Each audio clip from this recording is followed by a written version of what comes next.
بسم اللہ الرحمن الرحیم۔ علیہ السلام۔ حضرت ایوب علیہ السلام بھی اللہ تعالیٰ کے مشہور و معروف اور برگزیدہ نبی گزرے ہیں۔ ایک طرف آپ علیہ السلام کی زندگی مصائب و آلام سے پر ہے تو دوسری طرف صبر و استقامت، تسلیم و رضا، توکل علی اللہ جیسے اوصاف سے آپ علیہ السلام کی تاریخ نظر آتی ہے۔ چنانچہ آج بھی عام طور پر لوگوں میں صبر ایوب علیہ السلام مشہور ہے۔ حق تعالیٰ نے اسی وصف کی وجہ سے قرآن پاک میں ان الفاظ میں تذکرہ فرمایا، ہم نے ایوب علیہ السلام کو بہت صبر کرنے والا پایا۔ گویا صبر کا لقب آپ علیہ السلام کو حق تعالیٰ نے دیا۔ اس کے علاوہ آپ علیہ السلام کو نعم العبد، ایوب علیہ السلام بہت اچھا بندہ تھا کا خطاب بھی اللہ تعالیٰ کی طرف سے عطا کیا گیا۔ لیکن اللہ تعالیٰ نے اپنے مکرم نبی کو جن القاب و خطاب سے نوازا، اس کے مقابلے میں عوام نے آپ علیہ السلام کی تاریخ کو افسانہ بنا دیا اور آپ علیہ السلام کے صحیح حالات معلوم کرنا دشوار ہو گیا۔ آپ علیہ السلام کا زمانہ رسول اللہ صلی اللہ علیہ وآلہ وسلم سے 21 صدیاں پہلے بیان کیا جاتا ہے۔ آپ علیہ السلام انبیاء بنی اسرائیل کے ایک فرد اور حضرت اسحاق علیہ السلام کی اولاد میں سے ہیں۔ گویا حضرت ابراہیم علیہ السلام کے خاندان کے چشم و چراغ ہیں۔ آپ علیہ السلام بڑے غریب پرور اور مہمان نواز تھے جو حضرت ابراہیم علیہ السلام سے ورثے میں ملی تھی۔ قرآن مجید میں آپ علیہ السلام کا تذکرہ 4 سورتوں میں آیا ہے۔ آپ علیہ السلام کے 7 بیٹے اور 7 بیٹیاں تھیں، 1000 اونٹ، 1000 بکریاں، 500 غلام اور 500 اہل و عیال تھے۔ آپ علیہ السلام اس وقت مالداروں میں شمار ہوتے تھے اور ہر وقت خدا کی یاد میں مشغول رہتے اور شکر گزاری کرتے۔ شیطان آپ علیہ السلام کی عبادت اور خدا کی شکر گزاری کو دیکھ کر حسد کی آگ میں جلتا اور آپ علیہ السلام کو اپنے پھندے میں پھانسنے کی کوشش میں لگا رہتا۔ غیب سے ندا آئی، اے لئن ایوب میرا صالح اور شاکر بندہ ہے، اس پر تیرا کچھ اثر نہیں ہوگا۔ شیطان نے کہا، خدایا تو نے اس کو ثروت اور فراغت اور قدرت عطا کی ہے اور اس کی آنکھیں اولاد کے دیدار سے روشن ہیں، پھر تیرا شکر کیوں نہ کرے؟ اگر تو اس سے یہ ساری نعمتیں چھین لیں تو ہرگز تجھے یاد نہیں کرے گا اور تیری بندگی سے بیزار ہو جائے گا۔ فرمایا، اے ابلیس، تیرا یہ گمان میرے بندے کے بارے میں غلط ہے۔ شیطان نے کہا، پروردگار عالم، اگر تو مجھے اس کی اولاد اور مال پر تسلط بخشے تو معلوم ہوگا کہ کس طرح بندگی کرتا ہے۔ پروردگار عالم نے فرمایا، چل، میں نے تجھے اس کی اولاد اور مال پر تسلط دے دیا ہے۔ ابلیس لعین خوش ہو گیا اور اپنی ذریت اور تابعداروں کو جمع کر کے اس نے حضرت ایوب علیہ السلام کے مال مویشی دریا میں غرق کروا دیے۔ شیطان خود گوالی کی صورت میں حاضر خدمت ہوا اور مویشی ڈوب جانے کی خبر دی۔ حضرت ایوب علیہ السلام نے فرمایا، خدا کا شکر ہے جس نے اپنے فضل سے دیا تھا اور عدل سے واپس لے لیا۔ شیطان مایوس ہو کر اپنے ذریت سے کہا، حضرت ایوب علیہ السلام کی زراعت اور خرمن کو آگ لگا دو۔ جب وہ سب جل کر راکھ ہو گئے تو شیطان نے آ کر کہا، آپ علیہ السلام نمازوں میں لگے ہوئے ہیں اور ادھر سب کھیت اور باغات جل کر فنا ہو گئے ہیں۔ حضرت ایوب علیہ السلام وہی جواب دے کر عبادت میں مشغول ہو گئے، بلکہ کمال دل جمعی سے فارغ ہو کر عبادت کرنے لگے۔ شیطان لعین مخزون اور مضطرب ہو کر واپس ہوا اور اس طرح اس نے سب گھر بار کا سامان تباہ و برباد کر دیا۔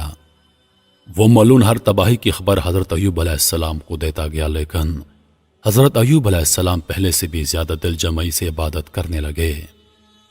حضرت ایوب علیہ السلام کی سب اولاد ایک مکان میں تعلیم میں مشغول تھی۔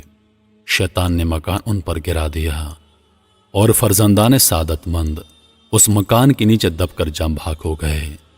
یہ خبر بھی شیطان نے حضرت ایوب علیہ السلام کو دے دی۔ پھر بھی حضرت ایوب علیہ السلام صابر و شاکر ہو کر عبادت میں مشغول رہے اور توکل کی رسید تھامے رکھی۔ ذرا بھر بھی آپ علیہ السلام کے مزاج میں تغیر نہ آیا۔ پھر خدا کا امتحان آپ علیہ السلام کے بدن پر آیا۔ شیطان نے کہا، یا خدایا، اب مجھے ان کے بدن پر اختیار دے دے، پھر معلوم ہوگا کہ یہ کس طرح عبادت کرتا ہے۔ پروردگار عالم نے فرمایا، بغیر زبان، دل اور کانوں کے میں نے تجھے تسلط دے دیا ہے، یہ بھی تو کر کے دیکھ لے۔ چنانچہ شیطان جادوگر کی صورت میں آیا اور آپ علیہ السلام کی ناک میں پھونک ماری۔ اس کی حرارت سے پورے بدن میں خارش شروع ہو گئی، جس سے گوشت پوست پھٹنے لگا اور تمام بدن میں کیڑے پڑ گئے۔ لوگوں نے آپ علیہ السلام کو شہر سے باہر ایک جھونپڑی میں ڈال دیا۔ ہر کوئی آپ سے بیزار ہو گیا سوائے بی بی رحمت رضی اللہ تعالی عنہا کے۔ انہوں نے کمر بستہ ہو کر آپ علیہ السلام کی خدمت کی۔ جب سب مال و دولت ختم ہو گیا تو بی بی نیک بخت نے مزدوری شروع کر دی۔ آدھی مزدوری خدا کے نام حضرت ایوب علیہ السلام کی تندرستی کے لیے صدقہ دیتی اور آدھی مزدوری پر اپنا وقت گزارتی اور حضرت ایوب علیہ السلام کو کھلاتی۔ جب بھی مزدوری کے واسطے جاتی تو راستے میں شیطان کھڑا ہوتا اور کہتا رہتا، تو جوان اور صاحب جمال ہے، کس واسطے مزدوری کرتی ہے اور اپنی جوانی کو تو ایسے آدمی کی خدمت میں برباد کرتی ہے۔ مصر میں ایک دولت مند سردار ہے، اس بیمار کو چھوڑ دے، میں تجھ کو اس کے نکاح میں دے دوں گا اور تجھ کو اعلیٰ مقام تک پہنچاؤں گا۔ وہ بی بی پاک اعتقاد والی اس کی کسی بات کی طرف التفات نہ کرتی، بلکہ واپسی پر وہ سارا حال حضرت ایوب علیہ السلام کو سنا دیتی۔ حضرت ایوب علیہ السلام فرماتے، وہ ابلیس لعین ہے، تو اس کی باتوں میں مت آنا۔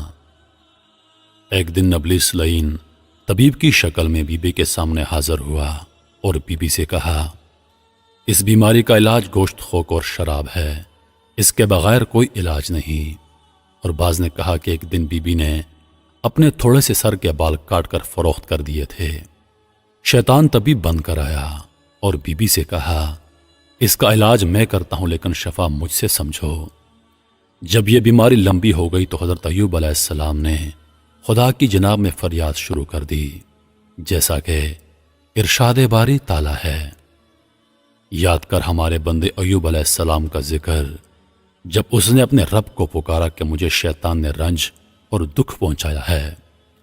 حضرت ایوب علیہ السلام کو جب شیطان کی طرف سے خبریں پہنچیں تو اس وقت انہوں نے خدا سے فریاد کی۔ اس سے پہلے کہ ان کو اتنی شدت کی بیماری دراز گزری تھی، انہوں نے فریاد تک نہ کی تھی۔ 18 سال تک اللہ تعالیٰ کے پیغمبر ایوب علیہ السلام دکھ درد میں مبتلا رہے اور اپنوں اور غیروں نے چھوڑ دیا۔ ہاں، آپ علیہ السلام کے 2 مخلص دوست صبح و شام خیریت اور مزاج پرسی کے لیے تشریف لایا کرتے۔ ایک دفعہ ایک نے دوسرے سے کہا، میرا خیال ہے حضرت ایوب علیہ السلام نے خدا کی بڑی نافرمانی کی ہے، 18 سال سے اس بلا میں مبتلا ہیں اور خدا ان پر رحم نہیں کرتا۔ پھر اس دوسرے نے شام کو حضرت ایوب علیہ السلام سے وہ بات کہہ دی۔ آپ علیہ السلام کو اس بات سے رنج ہوا اور کہنے لگے، میں نہیں جانتا وہ ایسا کیوں کہتے ہیں، خدا خوب جانتا ہے۔ میری تو یہ حالت تھی کہ جب 2 بندے آپس میں جھگڑتے، میں دیکھتا دونوں خدا کو درمیان میں لاتے، تو مجھ سے یہ دیکھا نہ جاتا کہ خدا تعالیٰ کے عزیز نام کو اس طرح یاد کیا جائے، کیونکہ 2 میں سے ایک ضرور مجرم ہوگا اور وہ دونوں اللہ تعالیٰ کا نام لے رہے ہیں، تو میں اپنے پاس سے دے دلا کر ان کے جھگڑے کو ختم کر دیتا تھا، خدا کے نام کی بھی ادبی نہ ہو۔ اس وقت آپ علیہ السلام کی حالت یہ تھی کہ چل پھر نہ سکتے تھے، بلکہ پیشاب پخانے کے بعد آپ علیہ السلام کی بیوی صاحبہ اٹھاتی۔ ایک دن آپ علیہ السلام کی بیوی صاحبہ نہ تھیں تو آپ علیہ السلام کو بڑی تکلیف ہوئی۔ آپ علیہ السلام نے خدا بند کریم کے دربار میں اپنی صحت کے واسطے دعا کی۔ ارشاد باری تعالی ہے، اور ایوب نے جب پکارا اپنے پروردگار کو، بے شک مجھے بہت تکلیف ہو رہی ہے، حالانکہ تو سب رحم کرنے والوں سے زیادہ رحم کرنے والا ہے۔ پروردگار عالم نے آپ علیہ السلام کی فریاد کو منظور فرما لیا، جیسا کہ ارشاد ہے، پس قبول کیا اس کی فریاد کو اور دور کر دی ہم نے وہ تکلیف جس میں وہ مبتلا تھا، اور دیا ہم نے اس کو اہل اس کا، اور اپنی رحمت سے اتنا ہی اور دے دیا، اس لیے کہ عابدوں کے لیے یادگار ہے۔ حضرت ایوب علیہ السلام نے جب اللہ پاک کے دربار میں دعا کی اللہ پاک نے ان کی دعا کو قبول فرمایا اور حکم ہوا کہ زمین پر اپنا پاؤں مارو۔ پاؤں لگتے ہی وہاں سے ایک چشمہ ابلنے لگا، جیسا کہ ارشاد باری تعالیٰ ہے، اپنا پاؤں مارو، یہ نہانے کا ٹھنڈا اور پینے کا پانی ہے۔ پاؤں مارتے ہی چشمہ جاری ہو گیا، حکم ہوا اس کا پانی پی لو۔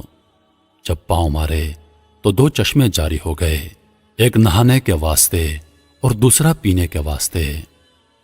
نہانے سے بدن کے اوپر کی بیماری چلی گئی اور پینے سے اندرونی بیماری سب جاتی رہی، ظاہری اور باطنی عافیت اور کامل تندرستی حاصل ہو گئی۔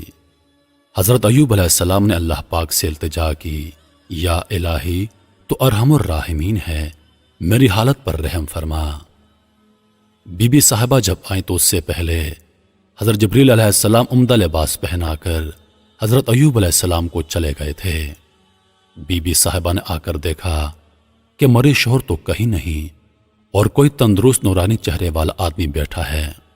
وہ پہچان نہ سکیں اور دریافت کرنے لگیں، اے اللہ کے بندے، یہاں پر اللہ کے نبی جو دکھ درد میں مبتلا تھے، کیا آپ نے ان کو دیکھا ہے؟ واللہ جب وہ تندرست تھے تو آپ جیسے تھے۔ آپ علیہ السلام نے فرمایا وہ میں ہی ہوں۔ اس وقت بڑی خوشی سے بی بی صاحبہ نے فرمایا یہ کیسے ہوا؟ فرمایا خدا کا فضل آ گیا اور سارا واقعہ بیان فرمایا۔ آپ علیہ السلام کی 2 کوٹھیاں تھیں، ایک گیہوں کے لیے اور ایک جو کے لیے۔ پروردگار عالم نے 2 ابر بھیجے، ایک سے سونا برسا اور ایک سے اناج برسا۔ وہ دونوں کوٹھیاں اناج سے اور دوسری سونے سے بھر گئیں۔ رسول اللہ صلی اللہ علیہ وآلہ وسلم نے ارشاد فرمایا ہے، حضرت ایوب علیہ السلام نہا رہے تھے کہ آسمان سے سونے کی ٹڈیاں برسنے لگیں۔ آپ علیہ السلام نے جلدی جلدی ان کو اپنے کپڑے میں سمیٹنا شروع کر دیا۔ اللہ پاک نے آواز دی، اے ایوب، کیا میں نے تجھے غنی اور بے پرواہ نہیں بنایا؟ آپ علیہ السلام نے جواب دیا، ہاں خدایا، بے شک تو نے مجھے بہت کچھ دے رکھا ہے، میں اس سے غنی اور بے نیاز ہوں، لیکن تیری رحمت سے بے نیاز نہیں ہوں، بلکہ اس کا تو پورا محتاج ہوں۔ بس پروردگار عالم نے اپنے صابر پیغمبر کو نیک بدلے اور بہتر جزائیں عطا فرمائیں، اور اولاد بھی آپ کو دوبارہ عطا فرما دی، بلکہ اس سے کہیں زیادہ عطا کی۔ مردہ اولاد بھی خدا نے دوبارہ زندہ کر دی اور اتنی ہی مزید اولاد عطا فرمائی۔ یہ تھا اللہ تعالیٰ کا رحم جو ان کے صبر، استقلال اور رجوع اللہ اور تواضع اور انکساری کے بدلے اللہ تعالیٰ نے ان کو عطا فرمایا، اور عقل مندوں کے لیے نصیحت اور عبرت ہے۔ وہ جان لیتے ہیں کہ صبر کا بدلہ انجام کشادگی ہے، راحت اور رحمت ہے۔ حضرت ایوب علیہ السلام کی بیماری کی حالت میں ایک دن ان کی بیوی صاحبہ اپنے بالوں کے لٹ بیچ کر ان کے لیے کھانا لائیں، تو اس بات سے حضرت ایوب علیہ السلام ناراض ہو گئے اور قسم کھائی کہ اگر میں تندرست ہو گیا تو تجھے 100 کوڑے ماروں گا۔ اور بعض روایات میں یوں بیان کیا گیا ہے کہ شیطان نے کہا تھا کہ اس کا علاج میں کرتا ہوں، لیکن شفا میرے سے سمجھے۔ اور بعض کے نزدیک یہ کہ شیطان نے شراب، گوشت، خنزیر وغیرہ ناجائز چیزیں سبب شفا بتائیں، جیسا کہ بیان ہو چکا ہے۔ تو آپ علیہ السلام نے قسم کھائی تھی۔ بہرحال اب قسم پورا کرنے کا ارادہ کیا، لیکن ایسی نیک صفت خاتون ایسی سزا کے لائق نہ تھی جو سزا حضرت ایوب علیہ السلام نے تجویز کر رکھی تھی۔ اس لیے رب العالمین نے ان پر رحم فرمایا، جیسا کہ ارشاد باری تعالیٰ ہے، اور اپنے ہاتھ میں تیلیوں کے ایک جھاڑو لے کر مار دے اور قسم کے خلاف نہ کر۔ سچ تو یہ ہے کہ ہم نے اسے بڑا صابر بندہ پایا، وہ بڑا نیک بندہ تھا اور بڑی ہی رغبت رکھنے والا۔ یہی دستور خداوندی ہے کہ وہ اپنے نیک بندوں کو جو اس سے ڈرتے ہوں برائیوں اور بدیوں سے محفوظ رکھتا ہے۔ حضرت ایوب علیہ السلام بڑے صابر شاکر پائے گئے، اور خداوند فرماتا ہے آپ کے دل میں ہماری سچی محبت تھی، وہ ہماری طرف جھکتا رہا اور ہم سے لو لگائے رکھا۔ جو اللہ تعالیٰ سے ڈرتا ہے تو پروردگار عالم ارحم الراحمین اس کے لیے چھٹکاری کی صورت نکال دیتا ہے۔ محترم عزیز دوستو، یہ تھا حضرت ایوب علیہ السلام کا واقعہ۔ امید کرتا ہوں کہ ویڈیو آپ دوستوں کو پسند آئی ہوگی۔ ویڈیو پسند آ جائے تو لائک اور شیئر ضرور کر دیجیے گا۔ اور آنے والی نئی ویڈیوز کے لیے ہمارے چینل کو سبسکرائب کر دیں اور ساتھ میں موجود گھنٹی کے بٹن کو ضرور دبا دیں تاکہ ہماری ہر نئی آنے والی ویڈیو سب سے پہلے آپ تک پہنچے۔ مجھے دیجیے اجازت۔ سانسوں نے وفا کی تو اگلی بار ایک اور ویڈیو لے کر آپ کی خدمت میں حاضر ہوں گا۔ تب تک کے لیے خدا حافظ۔ اللہ پاک آپ سب کا حافظ و نگہبان۔ ہنستے رہیے اور ہمیشہ مسکراتے رہیے۔